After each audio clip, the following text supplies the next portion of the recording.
आज मैं पीएफ से संबंधित 10 सवाल लेकर के आया हूँ जो मुझसे पूछा गया है और इनमें से कई सवाल आपके भी मन में हो सकते हैं। तो बने रहिएगा वीडियो में, उन सारे 10 सवालों का आंसर इस वीडियो में मिल जाएगा। हेलो दोस्तों, मेरा नाम है लक्ष्मण सुनीत और मैं एक एचआर प्रोफेशनल एवं एंटरप्रेन्योर हूँ। मैं ऐसे वीडियो आप के लिए लाते रहता हूँ। अगर ये हमारी वीडियो आपको इन्फॉर्मेटिव और हेल्पफुल लगे तो हमारे चैनल को सब्सक्राइब कर लीजिएगा ताकि ऐसी वीडियो का नोटिफिकेशन आपको हमेशा मिलता रहे। तो पहला क्वेश्चन ये है कि क्या हम कंपनी में काम करते हुए यानी बिना रिजाइन दिए, बिना कंपनी छोड़े हम अपने पीएफ का पूरा पैसा निकाल सकते हैं? तो इसका आंसर है नो।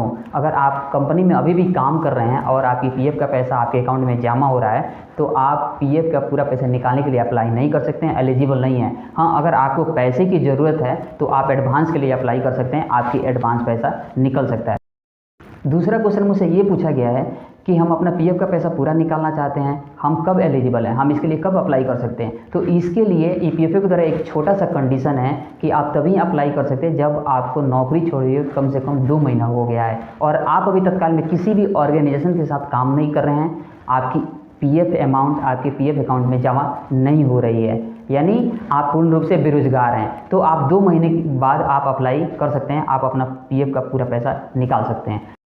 तीसरा क्वेश्चन ये पूछा गया है कि हमने कई सारी कंपनी में काम किया, हमें अलग अलग यूएन अलॉट किया गया है, क्या हमें पीएफ का पैसा निकालने के लिए सभी यूएन का अलग अलग अप्लाई करना पड़ेगा? तो इसके लिए मैं ये कहूँगा कि आप सबसे पहले चेक कर लीजिए कि आपकी जितनी भी यूएन है उसके लिए केवाईसी हुई पड़ी है या नहीं हुई पड़ी है, यानी उसमें आपका पैन कार्ड, आधार कार्ड, बैंक की केवाईसी हुई है या नहीं हुई है। अगर नहीं हुई है तो आप सारे यूएन का पैसा करेंट यूएन में आप ट्रांसफ़र कर सकते और उसके बाद पीएफ निकालने के लिए अप्लाई कर सकते। अगर केवाईसी हुई पड़ी हुई है तो आप अलग अलग यूएन के लिए अलग अलग एप्लीकेशन फॉर्म भी भर सकते हैं।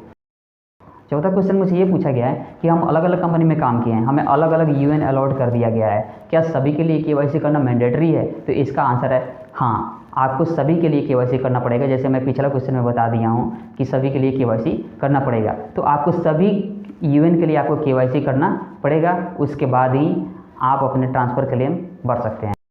पांचवा क्वेश्चन मुझसे ये किया गया है कि हमने अलग अलग कंपनी में काम किया है और हमें अलग अलग पीएफ नंबर मिला है जबकि यूएन नंबर एक ही है, तो क्या हमें पीएफ निकालना है तो अलग अलग कंपनी के लिए अलग अलग फॉर्म भरना पड़ेगा? तो इसके लिए मैं ये बताऊंगा, एक एग्जांपल के लिए ले लो कि आपने कंपनी ए में किया, बी में किया, सी में किया, डी में किया और अभी आप ई के साथ काम कर रहे हो, तो इसके लिए आपको क्या करना पड़ेगा, एक ट्रांसफ़र क्लेम फॉर्म भरना पड़ेगा और ए का पैसा भी ई में लाना पड़ेगा, बी का भी ई में लाओ, सी का भी ई में लाओ, डी का भी ई में लाओ।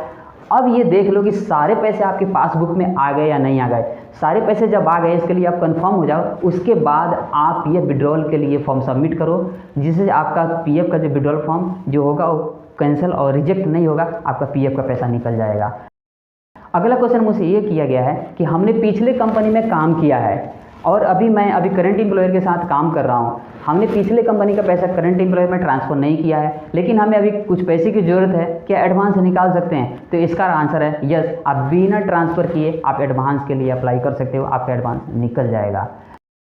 नेक्स्ट क्वेश्चन मुझसे ये पूछा गया है कि हमने अपना रजिस्टर्ड मोबाइल नंबर खो दिया है, क्या अभी जो मोबाइल नंबर है उसको पीएफ में अपडेट कर सकते? तो इसके लिए सबसे पहले आपको क्या करना होगा कि आप उस नंबर को सबसे पहले अपने आधार में लिंक करा लीजिए और उसके बाद आप लॉगिन कीजिए और तब वहाँ पे अपडेट करिए, क्योंकि आपको एक ओटीपी नंबर आएगा जो आपने आधार में अपडेट कराया है, उसी पे ओटीपी आएगा और वही नंबर आपको वहाँ पे अपडेट होगा। तो सबसे पहले आपको क्या करना है कि आधार में आपको वो नंबर अपडेट करा लेना है, उसके बाद आप जाइए पीएफ में अपडेट कराइए।